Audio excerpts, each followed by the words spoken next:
네, 정부가 지난달 말 시멘트 분야에 대한 첫 업무 개시 명령 발동 이후 나흘에 만에 철강과 석유화학 분야로 업무 개시 명령을 확대했습니다. 또 국회에선 정기국회 종료를 하루 앞두고 이상민 행안부 장관 해임 건의안이 본회의에 보고되기도 했습니다. 내년도 예산안 협상도 막판 진통을 겪고 있습니다. 이재호 국민의힘 상임고문, 이상민 더불어민주당 의원 두 분과 함께하겠습니다. 안녕하십니까? 안녕하세요. 네, 안녕하십니까.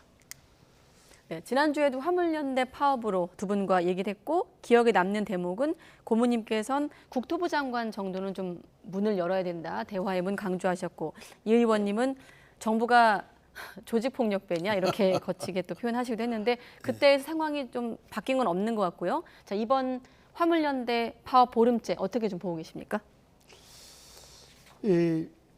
상당히 정부가 그 1차 행정명령을 내렸는데도 이상 장기화되잖아요. 네. 보름이면.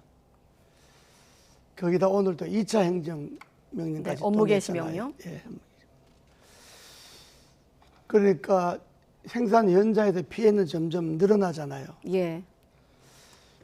아마 정부가 법과 원칙을 강조하고 법과 원칙대로 한다는 거는 지금 행동을 보여줬으니까 지금쯤이면 대화를 할 수 있는 그 통로도 만들고 화물연대가 파업을 그만두고 업무에 복귀할 수 있는 퇴로를 좀 만들어주는 그것도 정부의 역할입니다. 네.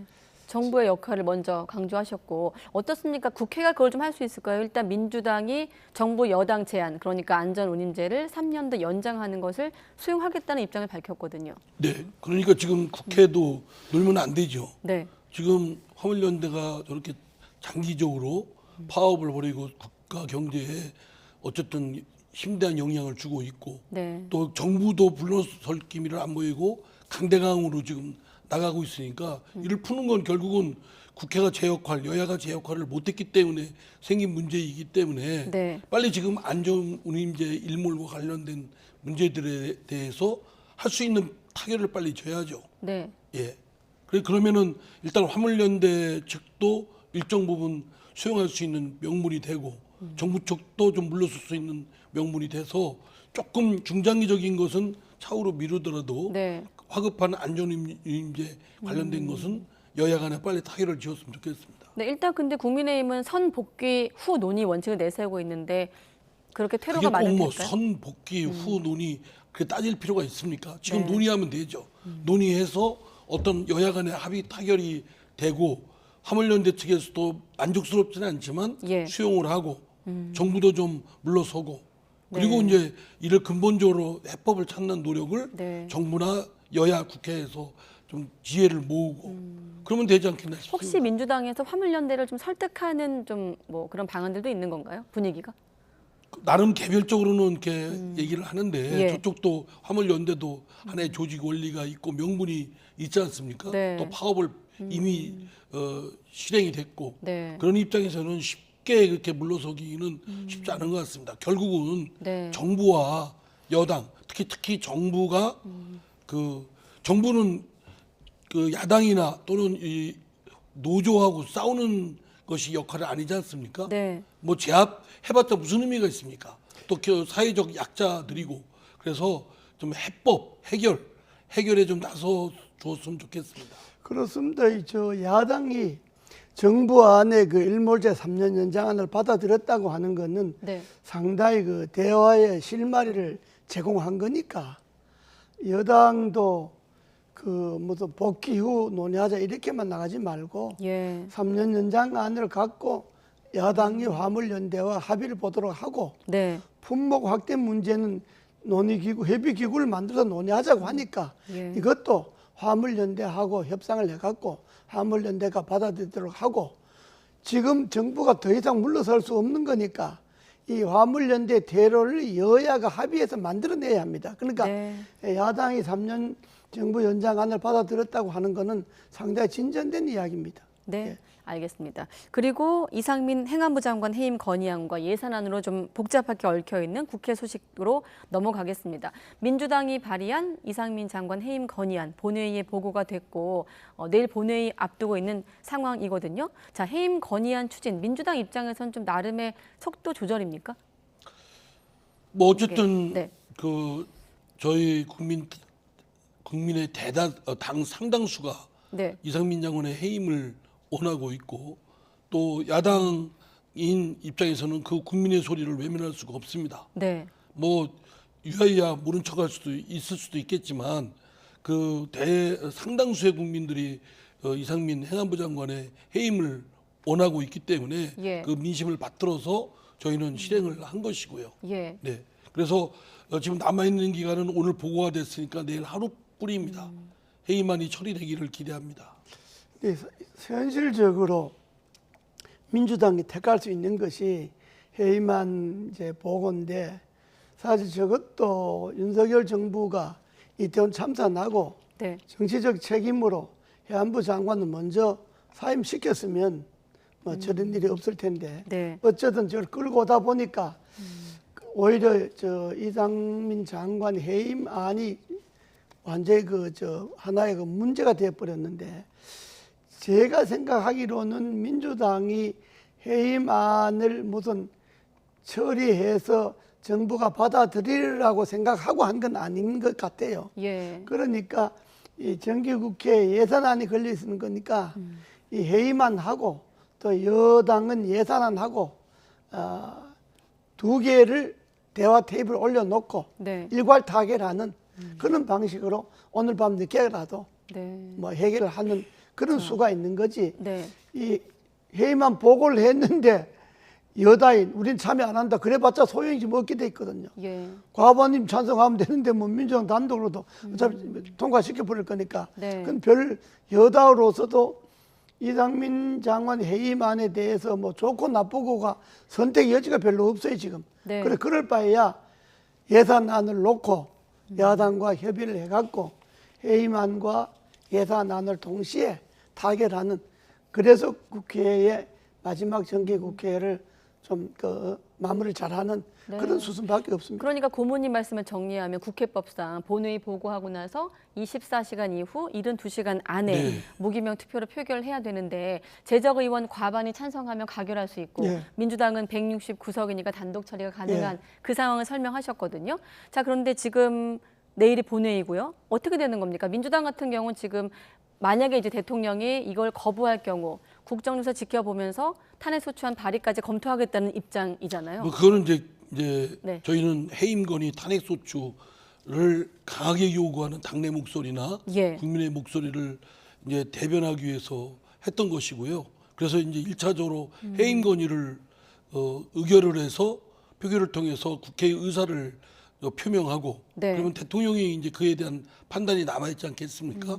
뭐 그 이후 또 국정조사도 상당 기간이 또 소요되는 네. 것이니만큼 그를 보면 저는 이상민 장관에 대한 책임 부분이 피하기는 어려울 것이다. 네. 그렇게 예상되고요. 그런 걸 민주당에서는 어떤 파열음을 내기보다는 대통령의 입장 또 여당의 입장을 고려해서 국정조사까지 진행되는 과정에 이상민 장관의 해임 절차는 이루어질 것이다. 만약에 그걸 수용하지 않을 경우에는 오히려 엄청난 민심에 호된 그 꾸지람을 받을 것이 분명하기 때문에 네. 지켜보겠다는 입장입니다. 알겠습니다. 일단 여야가 정부 예산안 놓고도 막바지 협상을 하고 있고 이상민 장관 해임안 건의안은 또 이렇게 별도로 네. 이루어지고 있는 상황인데 어떻습니까? 좀 오늘 안에 관련해서 좀 속보가 나올까요? 어떻게 예상하십니까? 지금 여야 간의 상당수는 합의에 이르기도 한 게 예. 서로 절충하고 그래 뭐 몇 가지 쟁점이 이제 저는 그거는 이제 서로 간에 딜로서 네.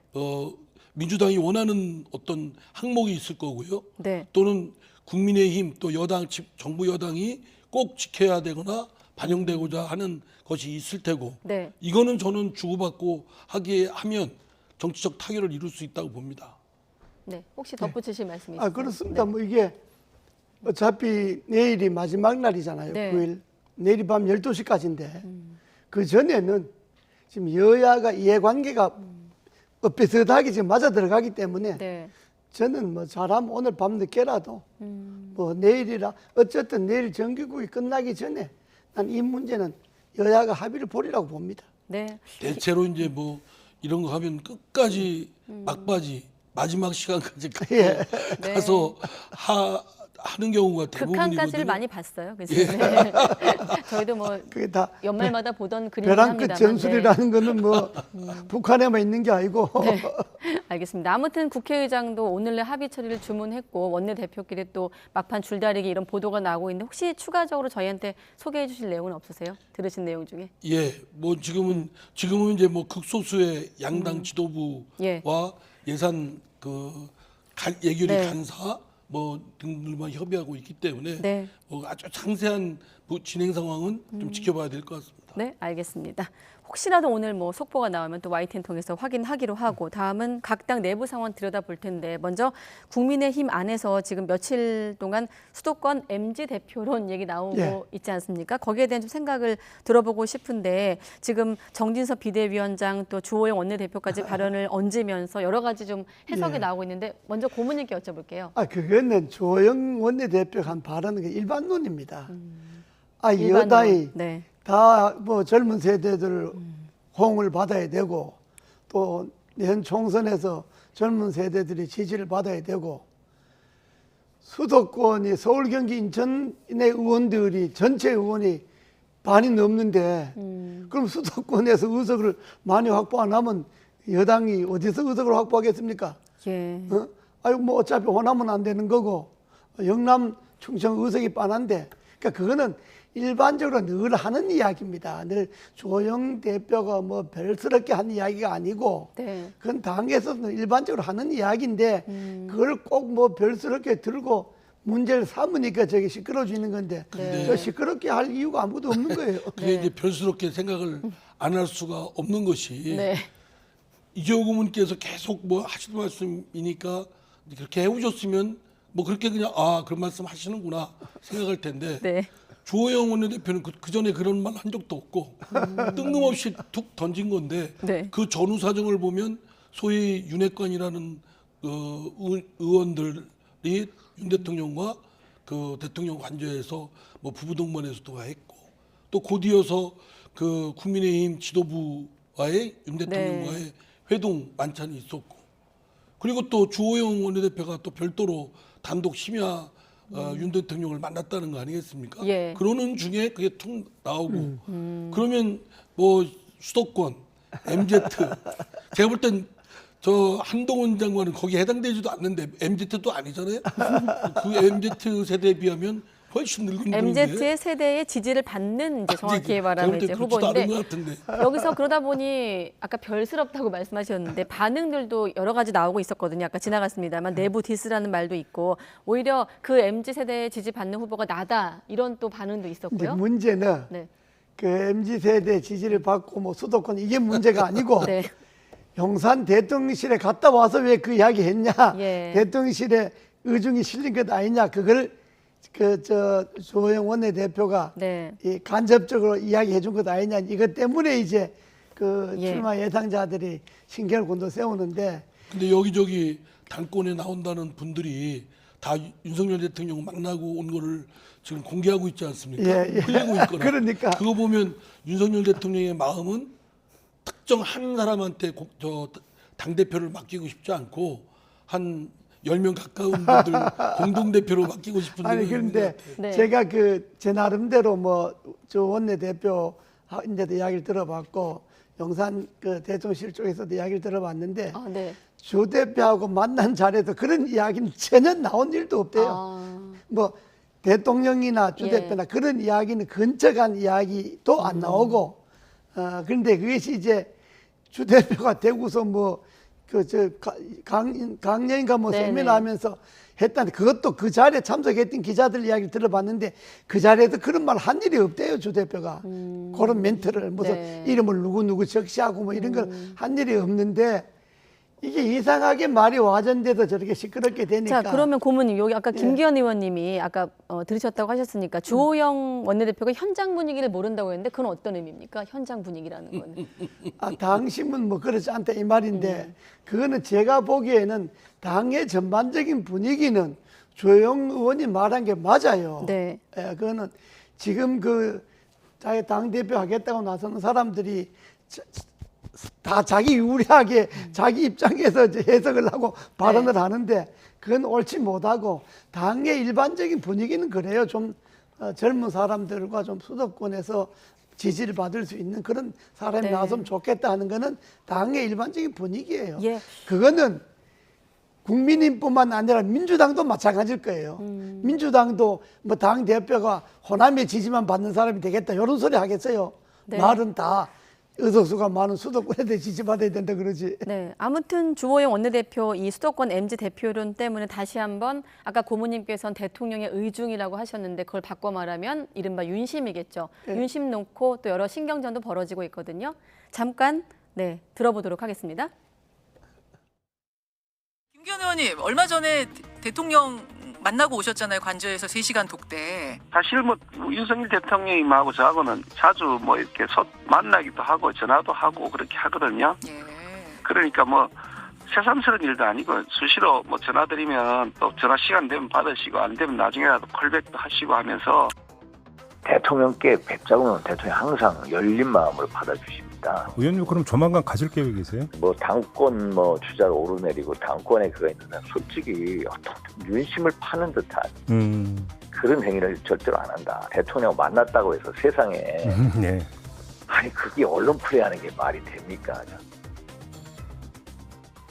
방금 윤상현 의원 답변 전에 진행자가 의원님 조만간 가실 계획이세요라는 말은 아직 윤상현 의원이 만찬 소식이 들리지 않고 있기 때문에 질문한 것 같은데 윤 의원 발언의 방점은 이를테면 윤심 팔지 말라 이렇게 들리거든요. 그렇습니다. 네. 저게 그 지금 그 대표 나가겠다는 사람들이 서로 윤심하고 가깝다는 뭐 이래 서로 그 자랑하는 건데 저게 애들 장난도 아니고 저 정말 꼴불견이죠. 당 대표 나가는 사람이 뭐 대통령하고 가깝고 안 가깝고 무슨 관계 있어요? 당원들과 국민들이 지지를 받아서 하면 되는 거지. 네. 그걸 지금 뭐 대통령인데 잘 보여야만 대표가 되는 것처럼 저렇게 서로 이야기하는 것 자체가 참 국민들 보기에는 한심하게 보이는 거죠. 저렇게 하면 안 되고. 한심한 모습은 뭐 국민의힘도 그렇고 저희 민주당도 전에 이제 문재인 대통령의 그 문심을 받으면 뭐 받은 그렇죠. 사람이 예. 할 수 있다. 뭐 이런 네. 걸 홍보를 하고 표를 또 실제 얻는 데 도움이 됩니다. 예를 들어서 민주당 같은 경우 친문 뭐 당원들이 많다. 그러면 그분들의 지지를 받고 아마 이제 국민의힘 쪽에서도 윤 대통령이 어쨌든 현직 대통령이니까 그 대통령이 어느 쪽이다라고 하면 상당수의 영향이 있고 이게 한국 정치에 좀 미개한 낙후된 행태죠. 근데 저 사람들이 모르는 게 대통령 지지를 받는다, 대통령실의 지지를 받는다 해서 당선되는 것이 아니라는 겁니다. 우리 때도 그랬고 박근혜 대통령 때도 그랬고 네. 청와대에서 누구 저 사람 했으면 좋겠다고 생각했던 사람이 다 떨어졌어요. 그렇기 때문에 저 과도하게 윤심파는 거는 자기들에게 좋은 일이 아닙니다. 네. 당원들이 그렇게 머리속하게 뭐 윤 대통령 판다고 해서 표 다 찍어주고 뭐 좀 영향 가겠지. 그러나 그게 당락에는 결절 미치지 않습니다.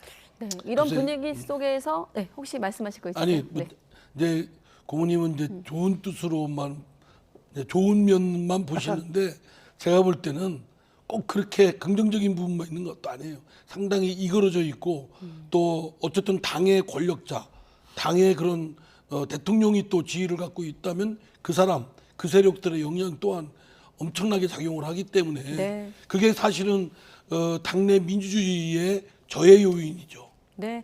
아무튼 국민의힘 차기 전당대회 일정이 좀 수면 위로 떠오른 상황에서 아까 수도권 MZ세대론 여기에 지금 한동훈 장관 차출론까지 얹어지면서 안팎에서 좀 술렁이고 있는데 일단 본인이 일축하면서 조금 어제보다는 좀 기조가 달라졌지만 이런 분위기는 어떻게 보십니까? 이른바 한동훈 장관 차출설? 전에도 제가 이야기했지만 네. 그건 가능하지 않습니다. 그러나 한마디로 한동훈 장관 차출설은 그건 일고의 가치도 없고 그냥 그야말로 호사가들이 지어낸 말이지. 네. 지금 객관적으로 생각해 보세요. 대통령이 자기 친한 사람 법무부 장관 시켰다 해서 그렇게 말이 많았는데 그것도 1년도 채 안 돼도 또 당대표로 또 보냈다. 그게 정치를 조금 그 일반적인 정치 현상에 가능한 일입니까? 네. 그렇게 하고 싶어도 못 합니다. 막 그렇게 하고 싶은 생각이야 대통령이 있을는지 모르지만은 현실적으로 그게 불가능한 거고 또 한동훈 장관 스스로도 그거는 완전히 자기인데 해당되지 않는 이야기고 이건 가능해요. 장관 하다가 내좀 가서 개각 있을 때 네. 법무장관 그만두고 다음 총선에 나간다고 하는 건 그건 자연스러운 거예요. 네. 예? 그 다음 총선에 국회의원 돼 갖고 뭐 한다 하는 건 몰라도 지금 느닷없이 법무장관 하다 또 당대표 나간다. 그건 가능하지 않는 이야기입니다. 그러니까 그리고 그건 한마디로 윤석열 일고의 대통령, 가치가 없습니다. 윤석열 대통령의 생각도 지금 한동훈 장관을 법무부 장관을 어쨌든 좀 무리하게 그 자리에 앉혔지 않습니까? 네. 그래서 본인이 법무행정이나 법무부와 관련된 그런 소관 사항에 대해서 예. 하고자 하는 게 있을 겁니다. 그런데 한동훈 장관을 그게 완결되기도 전에 빼서 당대표에 앉힌다라는 건 매우 그 윤석열 대통령의 생각 갖고 있는 생각 구상과는 좀 어긋나는 것이다.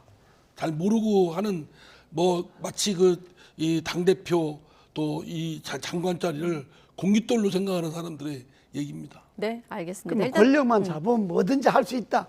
권력 지상주의자들이 하는 생각이고 네. 그건 아무리 대통령이라도 그렇게 못합니다. 네, 대통령도 일단 여기에 대해서는 불쾌함을 표시한 것으로 알려지고 있습니다. 자, 민주당 얘기도 하고 마무리를 해야겠죠. 자, 민주당 안에서 나오고 있는 목소리를 듣고 나서 또 두 분 의견 듣겠습니다. 문재인 전 대통령 또 이재명 대표에 대해서 거의 뭐 일망타진 수준으로 지금 검찰이 나서고 있는데 기억을 되돌리면 80년 5.17 때 전두환 때나 있었던 일이라고 생각을 합니다. 그래서 그때가 계엄령이라면 저는 지금은 거의 저강도 계엄령 상태다 이렇게 생각을 하고 있습니다.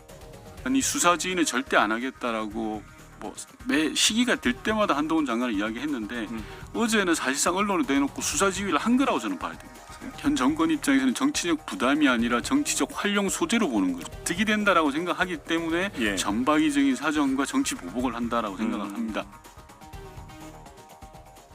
네, 이재명 대표 관련 수사에 대한 민주당 의원들의 생각이었는데 일단 이재명 대표가 취임 100일을 넘겼거든요. 자, 이 문제 관련해서 뭐 시간이 많지 않기 때문에 뭐 여러 가지 갈래 목소리가 나오고 있습니다. 대표가 이제 좀 직접 얘기를 좀 밝혀야 되는 거 아니냐라는 얘기도 있고 공천권 포기해야 된다 뭐 이런 얘기도 나오고 있는데요. 네. 뭐 그 이재명 대표가 어쨌든 본인에 대한 거는 네. 그 사법적 의혹, 자신을 둘러싼 사법적 의혹에 대해서 국민들이 또 당원들이 불안해하고 걱정하기 때문에 명쾌하게 그에 대한 입장 또 반박 이걸 해야 된다고 생각합니다. 그냥 회피하고 그냥 정치적 수사나 또는 이거는 정치 보복이다 이걸로 그냥 해서 끝낼 일은 아니라고 생각됩니다. 그 이재명 대표의 리더십이 온전하기 위해서라도 네. 본인이 그 부분을 극복해 내야 되고 그러나 그것이 본인의 개별적인 대응으로 그쳐야지 당에 뭐 역량을 투입시킨다든가 당의 지도부가 이거에 올인해서 방패 역할하는 건 있어서는 안 되는 일입니다. 그거는 이재명 대표한테도 도움이 안 되고 결국 또 당에도 많은 누를 끼치고 있는 겁니다. 네. 당대표로서는 당에 누를 끼치는 그런 것들에 대해서는 더욱더 좀 자제하고 본인이 개별적으로 대응하고 당과의 그런 문제는 차단시켜야 된다. 네. 그게 다 본인의 책무라고 생각합니다. 그 민주당이 이재명 대표 그 방탄하려고 뭐 있는 소리 없는 소리 되는 소리 안 되는 소리 다 하는데 이재명 대표 문제는 그건 그냥 흘러가는 겁니다. 그건 뭐 누가 막고 뭐 해서 뭐 되는 게 아니고 그건 이미 그거는 검찰 수사선상에 올라있기 때문에 그건 그냥 검찰이 자기네들이 그야말로 말하는 법과 원칙대로 흘러가는 거고 윤건영 의원이 무슨 정치 보복이다를 강조하는데 그 윤건영 의원 입장에서는 그 말이 별로 설득력이 없습니다. 윤건영 의원이 누굽니까? 문재인 대통령 집사지 않습니까? 그런데 무슨 정치 보복을 운운할 수 있습니까? 또 김의겸 의원이 뭐 저강도 계엄령을 가는데 김의겸 의원이 뭐 말은 잘하는데 지금 김의겸 의원이 고소되어 있는 입장이고 말만 하면 거짓말하는 게 지금 다 알려졌지 않습니까? 그러니까 민주당도 정말로 좀 제대로 야당 여권하고 싸우려면 그런 윤건영, 뭐 장경태, 김의겸 이런 사람들 내세우지 말고 네. 뭐 이름은 같지만은 이상민 뭐 이런 사람이나 좀 제대로 좀 그 합리적인 사람들 내세워 갖고 싸움을 붙어야지. 저 사람들 내세워 갖고 맨날 안 되는 소리 해서 하면 국민들이 내가 여당 입장에서 아니라 국민 입장에서 볼 때도 네. 저 사람들이 저런 소리 할 때마다 좀 짜증 나거든요. 네, 시간은 다 돼서 여기서 마무리해야 되는데 그러면 이상민 의원이 좀 머쓱하실 것 같으니까 여기에 덧붙여서 30초 드릴게요. 저를 잘 네. 말씀해 주셔서 감사한데 네. 당내에는 강경 당원들한테는 또 제가 또 문자 폭탄을 받을 말씀을 해주셔가지고 근데 저는 이제 그 이재호 고문께서 말씀하신 그 취지일 겁니다. 공과 사를 구분을 확실히 하고 네. 개인 영역에 생긴 그런 어떤 의혹에 대해서는 개인이 그 대응해야지 이를 자신의 공적인 지위를 활용해서 방패 역할을 하게끔 해서는 안 된다. 그건 저는 마땅한 말씀이라고 생각합니다. 네, 여기까지 듣겠습니다. 이재호 상임 고문, 이상민 의원 두 분과 함께 전국 진단했습니다. 고맙습니다. 네, 감사합니다.